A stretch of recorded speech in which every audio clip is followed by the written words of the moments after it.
जोशी के जीवन पर आधारित है। आनंदीबाई जोशी महिला डॉक्टर बनी। जिस दौर में महिलाओं को शिक्षा भी दुर्भर थी, आनंदीबाई जोशी ने एक मिसाल कायम की। आइए देखते हैं किस प्रकार उन्होंने महान कार्य संपन्न किया।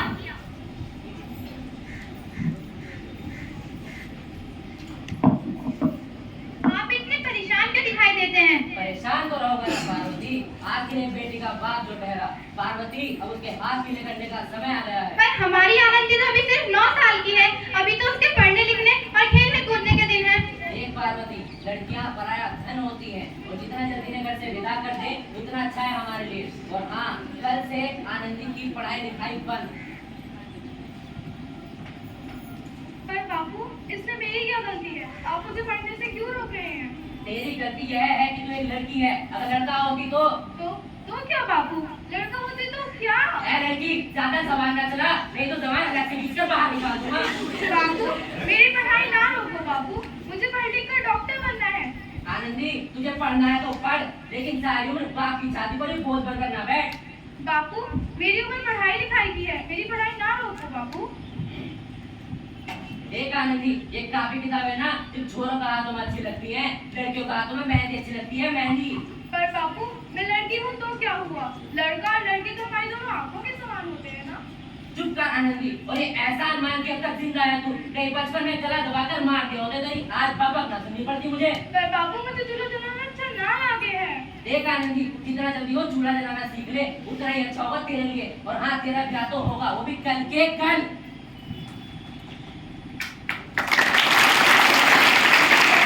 तुम्हारी ये कहानी आंचल में है दूध और आंखों में है पानी। मुझे माफ कर दे बेटी, मुझे माफ कर दे। तेरे बापू के जिद के आगे मेरी एक न चल पाएगी। मुझे माफ कर दे बेटी, मुझे माफ कर दे। तो इस प्रकार मात्र 9 वर्ष की छोटी उम्र में ही आनंदी का विवाह गोपालराव जोशी से हो गया। बाल विवाह एक सामाजिक कुरीति है और इस कुप्रथा का शिकार होना पड़ा आनंदी को। 5 वर्ष बाद आनंदी 14 वर्ष की हो गई है और उसके घर में एक शिशु ने जन्म लिया है। देखते हैं आगे क्या होता है।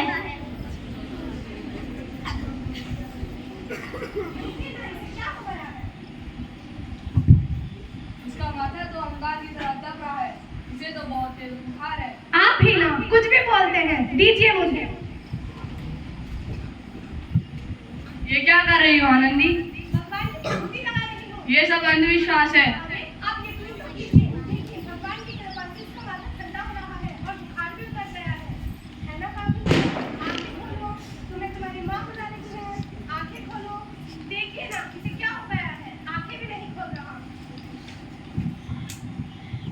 आनंदी, अब हमारा बच्चा कभी आंखें नहीं खोलेगा। नहीं, ऐसा नहीं हो सकता। मेरे बेटे को मुझसे कोई नहीं छीन सकता। माधव, माधव, ये क्या कर रही हो आनंदी? बस करो आनंदी। भगवान ने मेरा बच्चा छीन लिया। भगवान ने नहीं, तुम्हारी अशिक्षा ने तुम्हारा बच्चा छीना है। अगर आज तुम पढ़ी लिखी होती तो आज हमारा बच्चा जीवित होता। तुम अनपढ़ हो आनंदी, अनपढ़। अनपढ़ नहीं हूँ मैं। अब अनपढ़ नहीं रहूंगी मैं। अनपढ़ मैं पढ़ूंगी ताकि कल किसी और आनंदी को इलाज के अभाव में अपना बच्चा ना खोना पड़े। शाबाश आनंदी।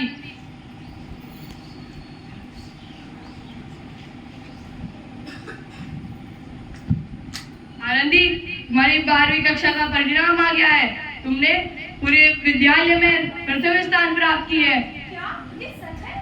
हाँ, ये सच है।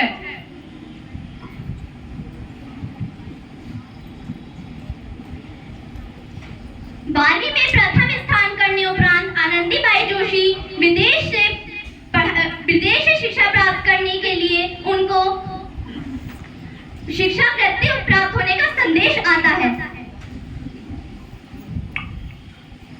आनंदी, तुम्हें शिक्षा वृत्ति मिल गई है। ये लो तुम्हारा अमेरिका जाने का टिकट। क्या मुझे शिक्षा वृत्ति मिल गई? मैं अमेरिका जा रही हूँ। पर ये सब मैं अकेले कैसे कर पाऊंगी? आनंदी, अपने आप को इतना कमजोर क्यों समझती हो? तुम अभी गवार की गवार हो। गवार नहीं हूँ मैं। अब गवार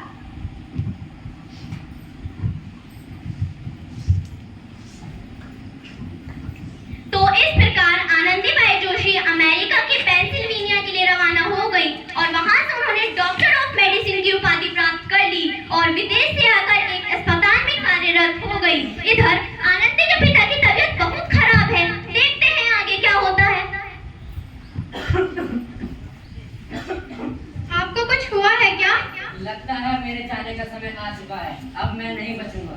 ऐसा मत बोलो। शहर के सिटी हॉस्पिटल में अमेरिका से डिग्री हासिल करके एक नए डॉक्टर आए हैं। चलो वहां चलकर दिखा लेते हैं। चलो चलो हॉस्पिटल चलते हैं।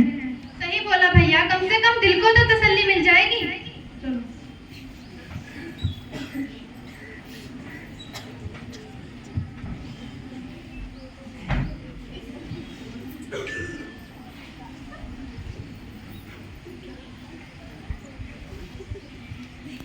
अरे इस मरीज की हालत तो बहुत ही खराब है। इसे तो अब कोई चमत्कार ही बता सकता है। ऐसा मत बोलो भाई, डॉक्टर मैडम कब आएंगी? लो आ गई डॉक्टर मैडम। डॉक्टर मैडम जल्दी आइए, इस मरीज की हालत तो बहुत ही खराब है।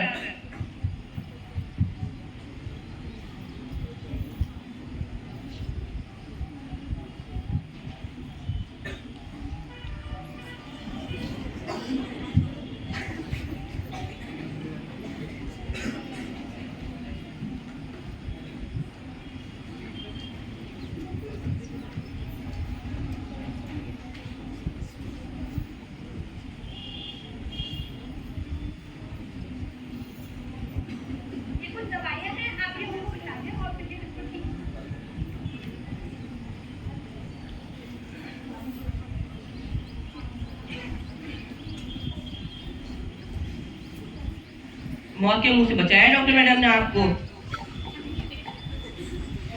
डॉक्टर साहब मुझे बचा लिया, मुझे मिलना है डॉक्टर साहब। डॉक्टर साहब नहीं, डॉक्टर मैडम बोलो, डॉक्टर मैडम। हाँ, उन्होंने ही तुम्हें जीवन दान दिया है। ये लो आ गई डॉक्टर मैडम, मिल लो इनसे। डॉक्टर मैडम आपका बहुत बहुत धन्यवाद, आपने मेरी जान बचाई। इसके बदले मैं गरीब भला को क्या दे सकता हूँ? वचन चाहिए मुझे कि कभी ये नहीं कहोगे कि लड़कियां कुछ नहीं कर सकती। वचन? कैसा वचन? आनंदी, मेरी बेटी आनंदी। डॉक्टर? हाँ बाबू, वही आनंदी जिसके लिए बचपन में तूने चूल्हा और दूल्हा के अलावा कुछ नहीं सोचा था। आनंदी,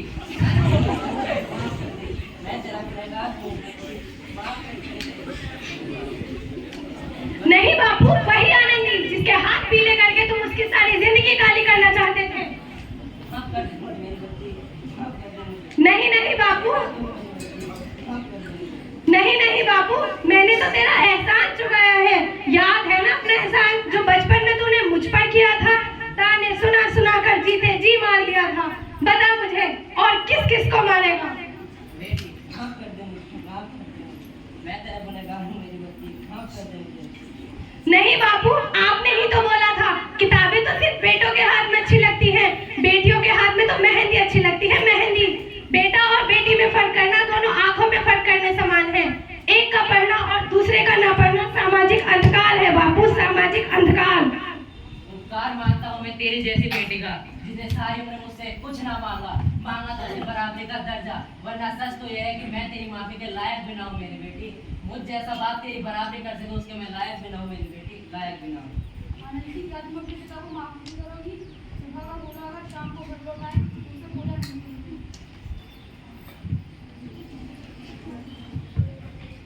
तो इस प्रकार आनंदीबाई जोशी अपनी मेहनत